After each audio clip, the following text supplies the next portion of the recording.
One of the perennial questions I get on the channel is, when do I know I'm ready to upgrade my motorcycle? A lot of you guys get started riding, get a beginner bike, and by definition, a beginner bike is designed to eventually go the way of the dodo bird as you grow and progress through motorcycling. Some of you may end up keeping your beginner bikes, but plenty of people actually end up getting rid of their beginner bikes, moving on to a new motorcycle. And there's a big question of, when am I going to be ready to get another bike? You know, I think that's a question that a lot of people have to ask themselves. And I like to think of this in a few different ways. The first is, what's the primary motivation for getting a new motorcycle? Is it that you want the latest and fanciest toy? Is it that you are looking for something a little bit different than what you currently ride? Is it that your motorcycle currently can't do something you want the other bike to do? I would say before you jump to getting a faster bike, just want to get something for vanity purposes, really understand why it is you're trying to get this new motorcycle. Is it going to help you do something new, or are you just looking for something a little flashier and newer? And there's nothing wrong with that. I mean, motorcycles all fundamentally do the same thing, and we want something that is, you know, nice and cool to ride. That's why we're riding motorcycles ostensibly, right? The example I like to think of is like this. I've been playing guitar for, I don't know, like 20 years now, ever since I was a kid. And I like to think of the kid who goes to a pawn shop and buys his little $100 Squire guitar, and it's got 6 strings, it's got pickups, it can be plugged into an amplifier, it's got tuning machines on it, you can actually tune the strings and all that. So it functionally does everything a guitar can do, right? As you're learning to play it, you know, you might struggle with the finger placements and things are just a little awkward for you and it doesn't sound quite right. And you fall into the trap after maybe 3 or 6 months of owning the Squire. You see a really nice Stratocaster at the store and you say, oh man, if I had that guitar, oh, I could just play beautifully. It would sound so amazing if only I had the $1,900 Stratocaster. And so you start developing these ideas that it's the gear and not the player. And motorcycling is kind of similar in a way. Functionally, you think about something like a Ninja 500 and an RS 660, okay? Let's say you started in the Ninja 500, you've been riding for a little bit, you say, man, I really want the RS 660. I'm going to be able to be such a faster, better rider if I get the RS 660. Potentially. But consider the fact that they both have 2 wheels. They both have an engine, they both have a twist throttle, they both have a clutch. They both fundamentally do the motorcycling thing, much like the pawn shop $100 Squire and the $1,900 Stratocaster, right? What the RS 660 can do is achieve higher speeds in shorter amounts of time. It has a little bit more technology, and it can also, help save you with some of that technology as well. So it has a little bit of added safety features. But really the thing you want to think about when you're thinking about upgrading is, how will this new bike serve me, you know? I think there's a lot of vectors to think about in terms of being a responsible decision. You know, if you are massively going into debt to finance a new toy that basically does the same thing as your other motorcycle, it's not the wisest idea, you know. You can instead upgrade by way of getting a second motorcycle, maybe something cheaper, something more fun, something more playful, something that you could rack on some miles with or take off-road or do something different with, you know. Because it's certainly not a good idea to go into debt to just get a fancy new motorcycle that you don't really need. The other thing to consider is time in the saddle. And everybody's different. And this is the thing I think most people get hung up on and try to think through when they think about upgrading. They think, oh, like, I've had my bike for X amount of months or X amount of miles, I'm ready to upgrade.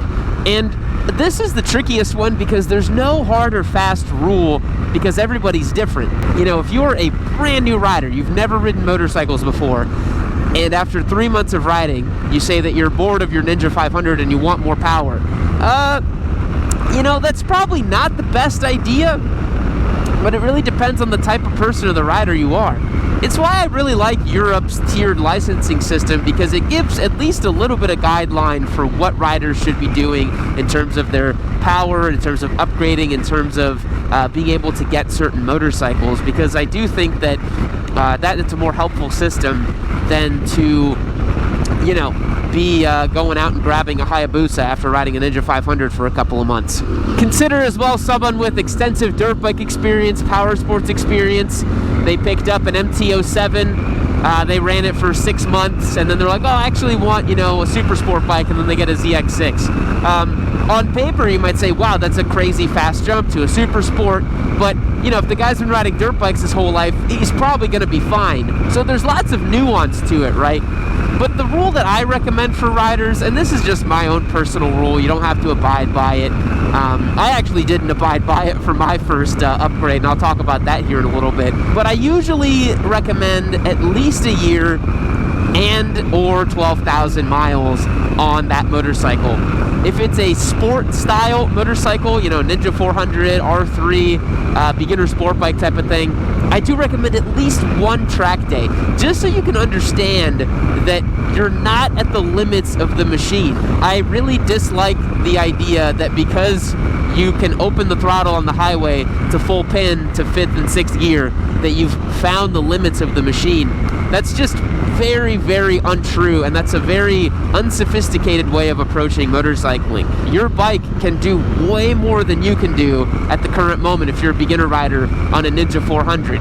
And if you don't take my word for it, you can watch plenty of videos of guys in the canyons absolutely embarrassing larger motorcycles just on a fun, twisty road.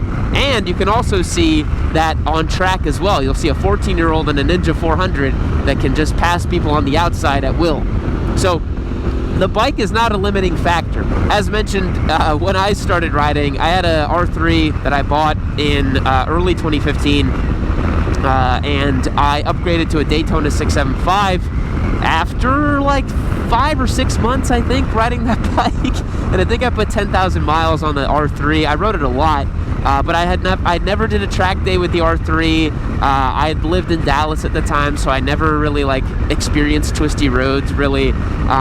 It was a relatively unsophisticated jump in power, we'll leave it that way. And the Daytona felt like a rocket ship compared to the R3. And I did have a moment in the first week that I owned the Daytona, kind of like, oh my god, what did I do? And I kind of thought, well, I'll grow into it, it'll be fine, I'll figure this out. And I eventually did, but I really should have spent more time on the Yamaha R3. I think the other thing that a lot of beginners think about when they say, oh, like, I think I'm ready to upgrade, is they just think in terms of, you know, engine, power, and torque. They have a motorcycle, and they say, I want something with more power. And that's totally fine. You know, it's totally respectable to say, oh, I want more power because that's something I want to experience. No issues, right? I don't have any qualms with that. Although I do think that understanding that power is made in a variety of different ways, right? And bikes can feel very different based on the torque characteristics and the engine displacements and all that stuff, right? So let's say, for example, you have a Ninja 400 and you want to get a super sport next. You're like, man, I really want the fully fared super sport thing. And so you're looking at ZX6, right? Just to make the example easier. You might find that the power characteristics of the inline 4 isn't exactly what you think of when you think of like a fast motorcycle, because really immediate torque feels faster to most riders than a screaming top-end inline 4. So you might find that when you ride an MT-09 or an MT-07 or any of the other naked bikes, you're like, oh, actually this feels faster than the ZX6 because I have more accessible torque down low and that feels snappier. I'm a big advocate of when you get a new motorcycle or a different motorcycle, try something in a different category. You know, there's no reason to stick to just a sport category or just the adventure category. Motorcycling has a lot to offer, and it's really cool trying new stuff out. So yeah, when it comes to upgrading, I really like to look at Europe's tiered licensing system. I think that, you know, doing at least a year with your beginner bike, at least 12,000 miles, at least a couple of road trips, at least one track day, you know, just start ticking it off a little bit so you say, oh, like, you know, I've at least done things I need to do with this motorcycle. I am in a position where I feel confident and comfortable with it. I'd like to explore a different type of bike. And don't be afraid to think outside the box. You know, don't think that you have to get something brand new. Don't think that you have to replace your existing bike. You could add to the stable.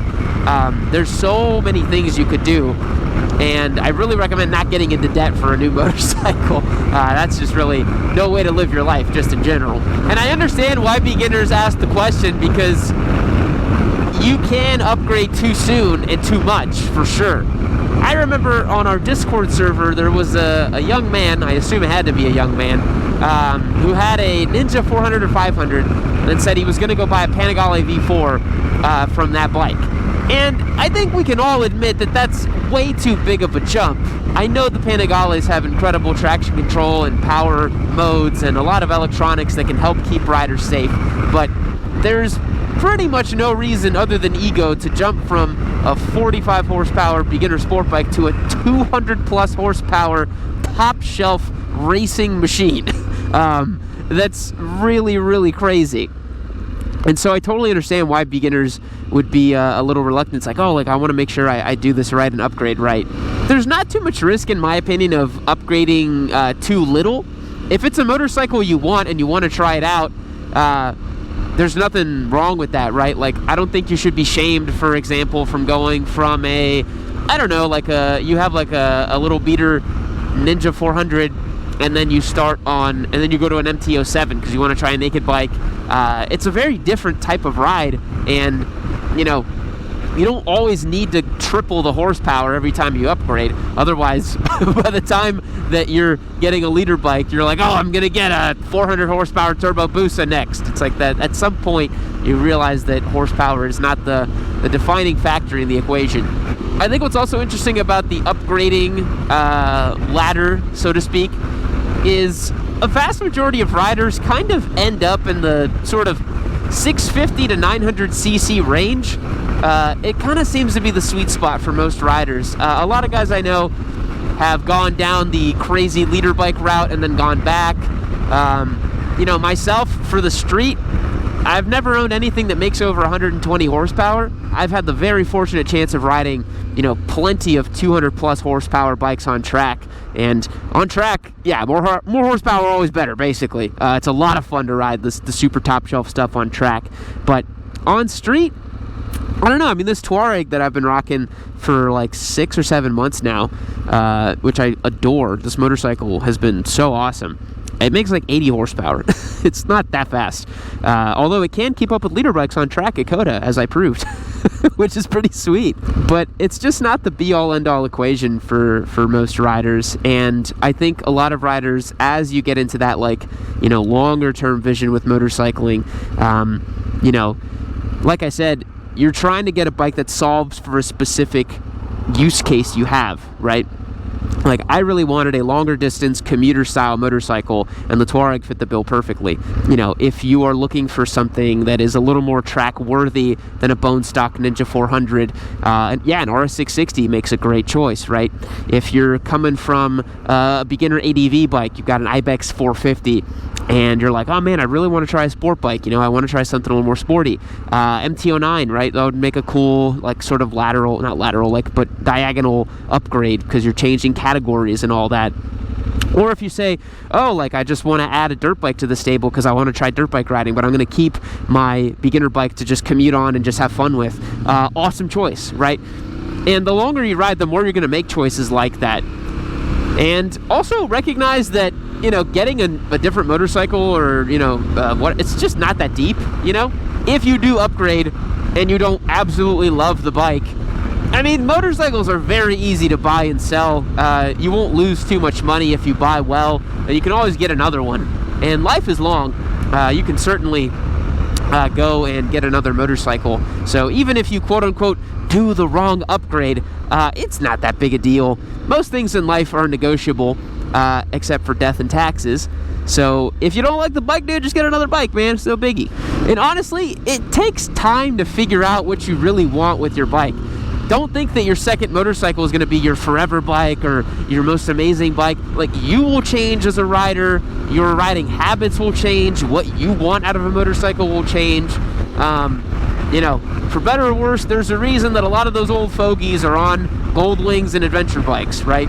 because they've kind of realized that that's what they want to do, and that's the best part about motorcycling, just being on two wheels. It's just a really nice feeling. And so that comes back to what I said earlier. Even if you got your little beginner bike right now, you're learning, you're adapting, you're growing as a rider, all these things do the same thing. You know, they all got two wheels, they all go down the road, they all have a twist throttle. So don't feel so bad if you got a bike right now that you maybe don't want to keep forever. You can then upgrade to something else. All right, folks, thanks for joining me for part of my commute here to Yami Noob HQ, rolling through the beautiful hills here in Austin, Texas. If you got any questions about upgrading, if you got some cool stories about how you upgraded or swapped your motorcycles, drop them in the comments down below. We always love hearing about them on the channel. And of course, go to yaminoob.co and support the show. We've got some awesome giveaway bikes coming up this year.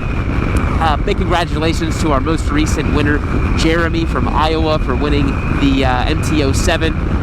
We're going to be selecting the winners for the CBR 650R here pretty soon, by the time this video launches. So thanks so much for checking it out. We'll catch you in the next one. See you later.